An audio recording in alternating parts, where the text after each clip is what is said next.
I'm looking for the No Anonymous group. Okay, so if you want to join in that community, you let me know. Mothers are the queens of the castle, but let's be real, it's not all ball gowns and glass slippers. On this podcast, we're giving you a peek behind the throne at the privilege and responsibility of wearing the crown. My name is Helen Hope Kimbrough, and I'm a proud wife and mom of 2 adult sons. And I'm Charlita Hatch, a proud wife, married to my high school sweetheart, and a proud mom to 2 little ones. Get ready as we share jewels with each other and you around all things connected to motherhood. Hello, everyone. Welcome to the Behind the Throne podcast. We are so excited to have you join us again. Guess who's here with me? Me! My partner, Charlita from Charlotte. I know.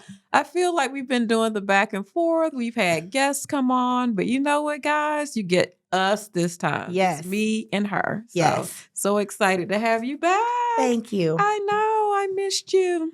So today, we wanted to talk about this book here. Hopefully you can see it in the visual.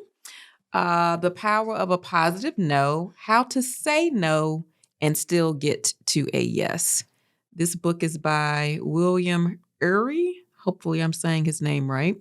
And I thought it would be important for us to kind of talk about this book on the podcast. This is a book that Charlita brought to our attention when we were saying goodbye to 2023.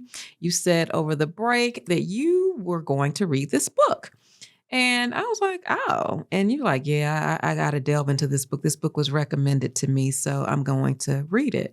And I was like, well, I think I want to read it too. So what made you pick up this book and read it? So every year, I am a word of the year kind of girl. Me too. And so I map it with like my vision board. Mm-hmm. And so, coming from the scripture, write the vision, make it plain. Mm-hmm. I really try to start the year with the intention and really think about how I want the year to go, how I want the year to feel. And I usually align my vision board around that. Okay. And reinforce it. And so when I started to think about what I needed out of 24, so many people were saying more in 24. And that wasn't really resonating with me. And so then I started to think about like, what do I want out of 2024? And so 2024 is big for me. I'm turning 40 in a couple of weeks. And so I feel like it's like, everyone's saying you're entering into a new decade and people are like 40s where it's at. I think Oprah said 40s is where it's at. She also said 50s is where it's at. And I think every decade is like where it's at. Yes. So I'm looking forward to that. And so I started reflecting like, okay, what does this mean for me? I've got my family, we actually just mentioned that. Like, I know I've got my family of 4 and I feel confident in like who I am. There's been times where I've suffered from like body image issues, imposter syndrome, not feeling good enough, being like a pleaser. So it's like, okay, like how am I going to move into closing out the 30s and entering into the 40s? And so then I'm like, boundaries. That's what it is. Yes. And I'm like, well, boundaries kind of sounds kind of rigid, kind of sounds kind of tough. And so do I really want to manifest that?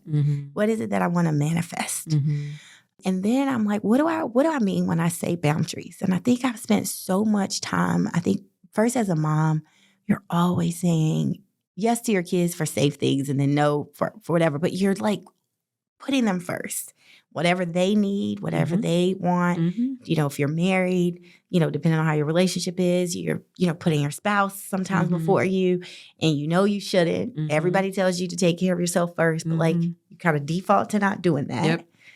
And so I'm like, I think it is the fact that I feel like I'm always giving, at work, in the community, at home, and people always come up to you, to me anyway, and they're like, oh, we know you're busy, but, we just need you to help us with this one thing. We just need, you're so good at this, you're so good at that. And you're like depleted. And I'm like, when I say boundaries, I don't want to feel depleted. I don't want to give everything. One, give everything externally to the home and have nothing at home to give. Yes. But then, okay, you got boundaries. So maybe you balance what you give out, but you still deplete yourself with the stuff at the house, and then you have nothing for yourself. And so then I'm like, no, that's what the word is. Yep. But no sounds hard too. It does. Right? Yep. And so it's like, okay, I don't want to come from a place of no. What if there's an amazing opportunity that comes up? Like, I don't want to live the whole year just saying no to everything. Yep. And so this book, The Power of a Positive No, was recommended. And that's what got me intrigued. It's like, is there a way to say no positively? How do you change that? Now, just to kind of quickly put a pin into the word, my word of the year is actually heart. Okay. And it stands on the scripture, above all else, guard your heart. And my heart, first and foremost, is my home.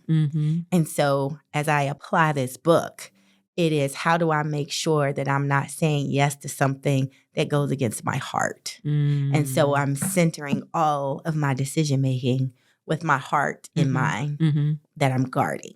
So I love that. I love that. Awesome. Well, I want you to know that I love this book. I read it. I think they had me at the quote at the beginning of the book by Mahatma Gandhi.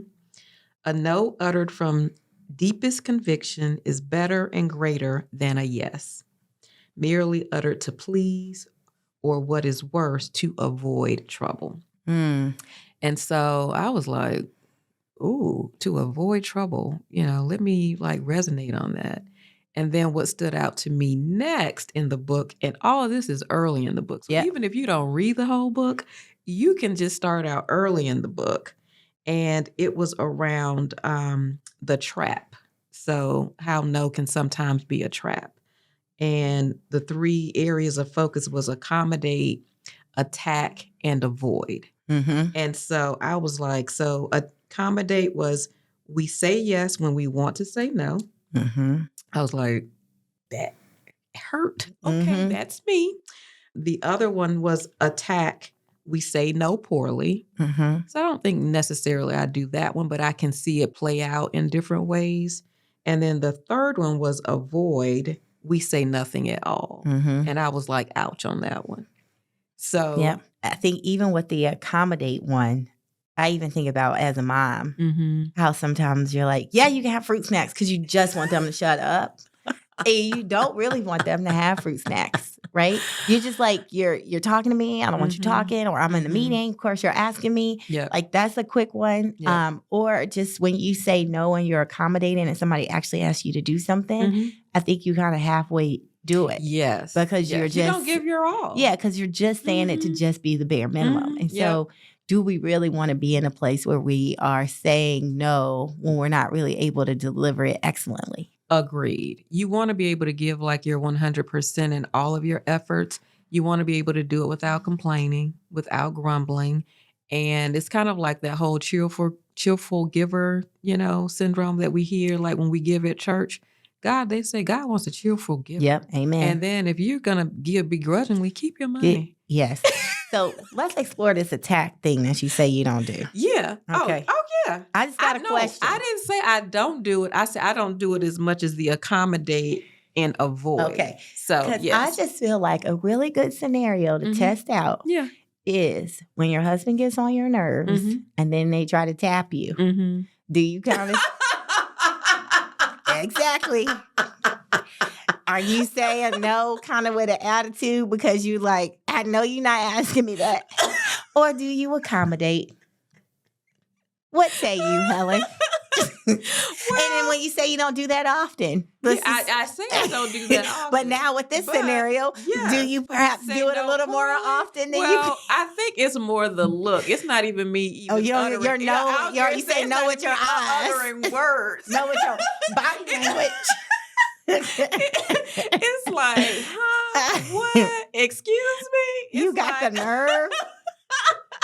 I know. But it has to be the appropriate time ask, right? It's just kind of like, wait, what? The book didn't have all these disclaimers telling about the no. No, I'm saying in my mind.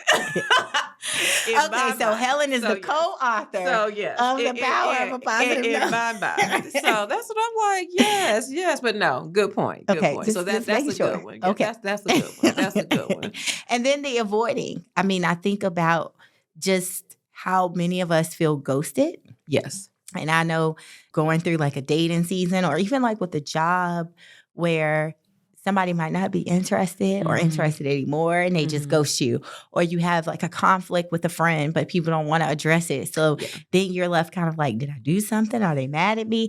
And there's no, they're not answering. They're not texting you anymore. Like that also impacts people. Agree. Like by not being able to properly just say your truth, even if it makes other people uncomfortable, you're actually giving them a gift. Yes. And the book helps you see that. The book helps you see it. And I agree because I think sometimes I'm guilty of avoiding, not necessarily from a ghosting thing, but just going like quiet, like touching, I'll look at it. Yeah.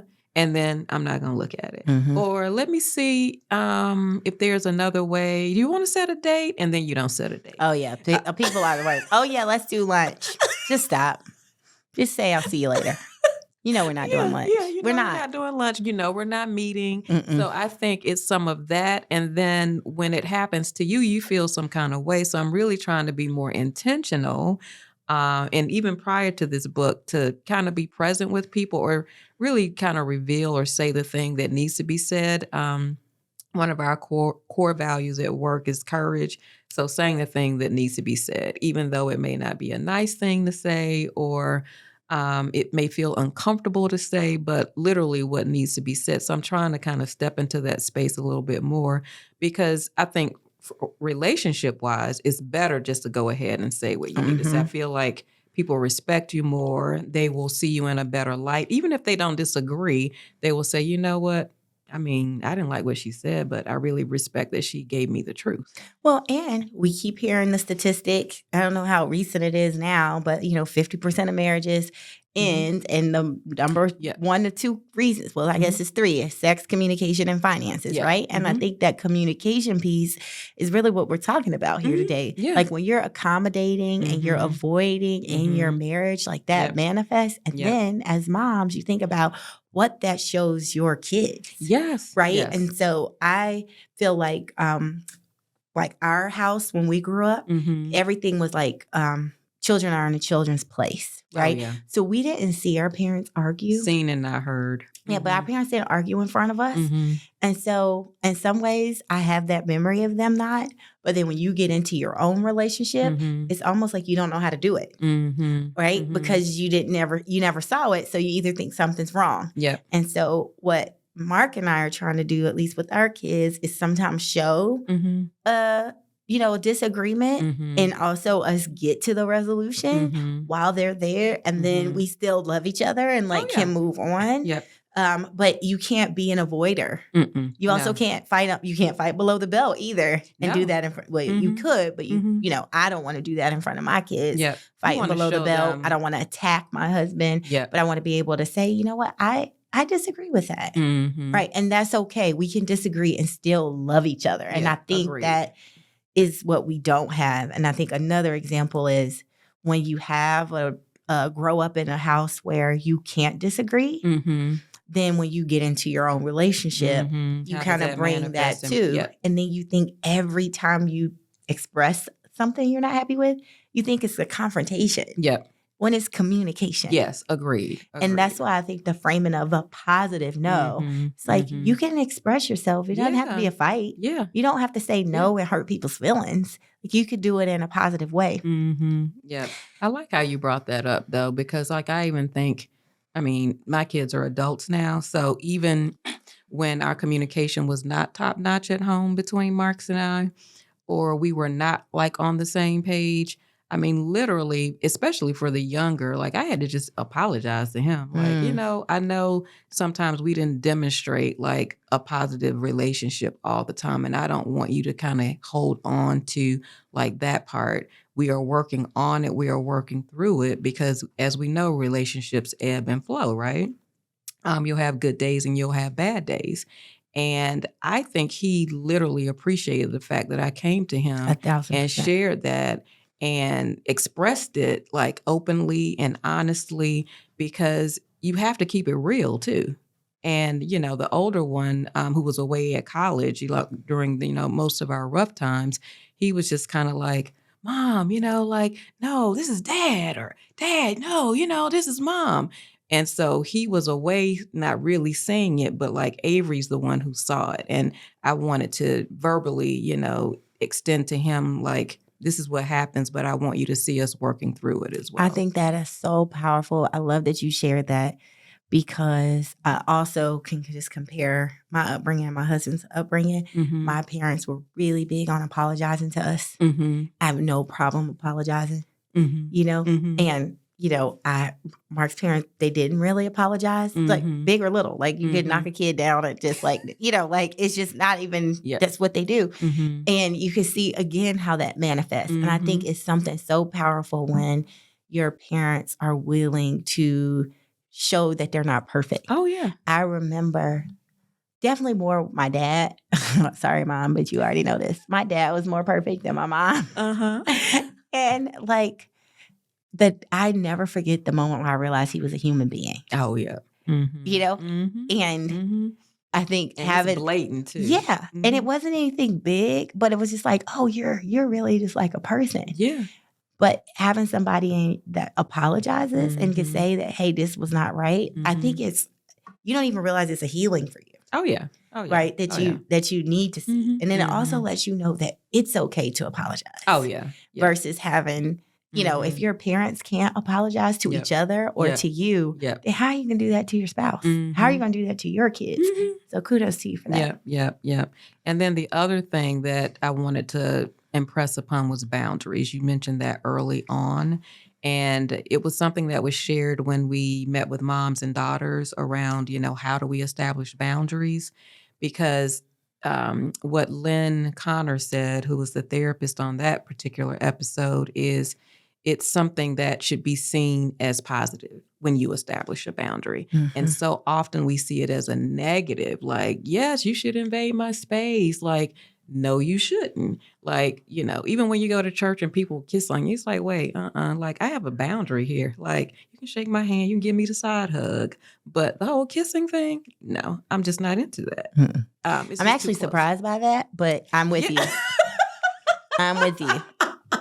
Yeah, I'm like, no. And I've always been that way. And I think it's because I grew up in the church. Oh, yeah. And so, everybody probably thought you were there. Always, in that space. And I really like to establish that That's boundary. really something interesting we should explore. Yes. I think when you are PK and you're almost like the property of the church and how that impacts your experience being at church. Like that's, And I feel like it gives you, you look at boundaries different. And then the older you get, that's when you start establishing boundaries. And then when you do establish those boundaries, then people consider you are mean. Yeah. Because you have the boundaries in place. Because you can't, as a PK, it's like it's hard to have those boundaries of even special occasions where you want your dad there. Yes. Like all those things. Yeah, 1,000%. Yes. And so I've been called that. And I'm like, well, I don't think I'm that. I just feel like I'm not yours. Yeah. And I'm just putting a boundary in place of something that I feel or something that I believe that's better for me. And those same people probably have boundaries, but they don't feel like they're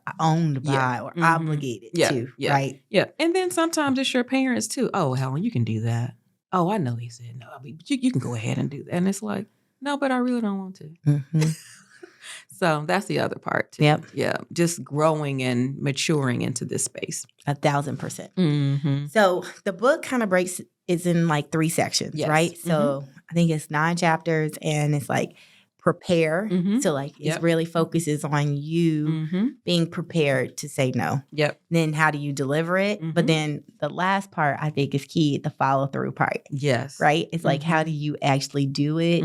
Once you say it, like you stick to it. Yes. Yes. And have you had times where you said no but went back on it? I have had times where I've said no and have gone back on it, but then I go through the whole steps of avoiding or, being lazy with my no when I should have said no anyway. So I guess I should say a lazy yes. Now, an example that I can say, like, how do I put something in a positive way? An example happened at work recently. Like there was a client that really wanted me to be there to facilitate a conversation. And I was like, you know what? I already had plans on that day. I can't do it. And then it's like, oh, but you can cancel your plans and come and do it. I was like, no, I'm not going to do that. But what I will do is I will do a run of show for you because I do want you to stay on task and I do want you to stay on target. And I want you to keep it in, 1 to 2 hours. I don't want it to be an extended amount of time for people who are coming to your program. And then it was like, you would do that for us, even though you said no, you would just do a run of show? I'll do a run of show and I will provide you with some speaking points. You don't have to use them, but at least you have them. When I tell you that client is just like, we love her because she said no. It was a positive no. But then the other party says, and still get to a yes. So now I got to a yes, and now we have like this great extended relationship, right? So I do think there is a way, and some people are like, I wouldn't have even done all of that. But I was like, I still felt like I needed to help them, but I wasn't going to be present. And just doing that in a different way ended up helping me and them get to a better yes. I love that. Mm-hmm. I think I'm a work in progress. Mm-hmm. I think that I'm good at saying no, Mm-hmm. but I think people don't respect my no because they know I'm going to do it anyway. Why do you think that is? I think it's the pleaser in me. I think it's the person that doesn't want to disappoint people. I'm willing to, which I'm working on, I'm willing to sacrifice myself. So the way I said I started this year, it's only like 5 months into the year. I mean, I cannot overhaul my whole life in 5 months. Yeah. But I'm willing to basically give it all to everybody at the expense of my own mental, emotional health. And I'm trying to change that. But that requires me to show up differently, which is why I love this book, because it's to show up differently without feeling like I got to do a complete 180 and just be nasty. Right. Or be unapproachable. Right. But I have to change the way I'm interacting with people and like how available like I am, because people just expect you to just do it. I know. And, the oldest girl, it's just, you figure it out. But let me tell you one thing, girlfriend. You turning 40 soon. I'm about to be new. I'm about to be brand new. Okay.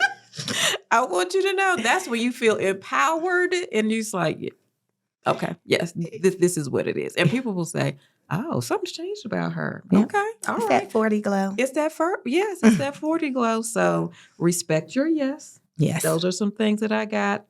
Empower your no. So I think we'll be doing more of that. Yep. But it literally is about just saying yes to yourself in different ways. So one thing that the book said is, I'm going to read this. The great art is to learn to integrate the two, to marry yes and no.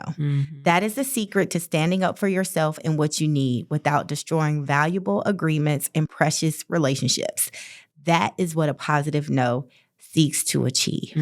So, Helen, do you have an action that you would challenge our audience to do as they strive for a positive no?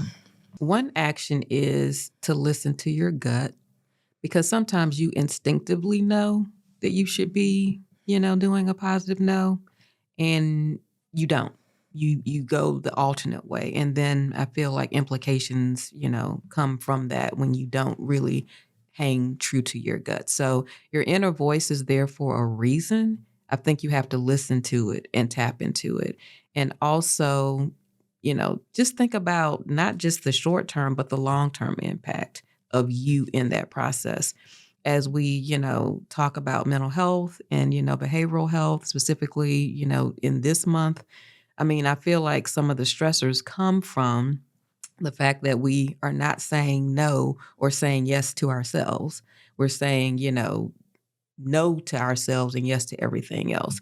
And so I do feel like if we want to have like a great frame of mind or thinking about how we move through things, we do have to say yes to ourselves and explain it. I think once we explain it, like you were talking about how communication is key, people are like, oh, okay. So it's not me. It's not personal. Yep. It really is, let me just communicate this effectively so you can hear my why. And I think those who love you, who you need to have in your space. They will respect your yes, your no.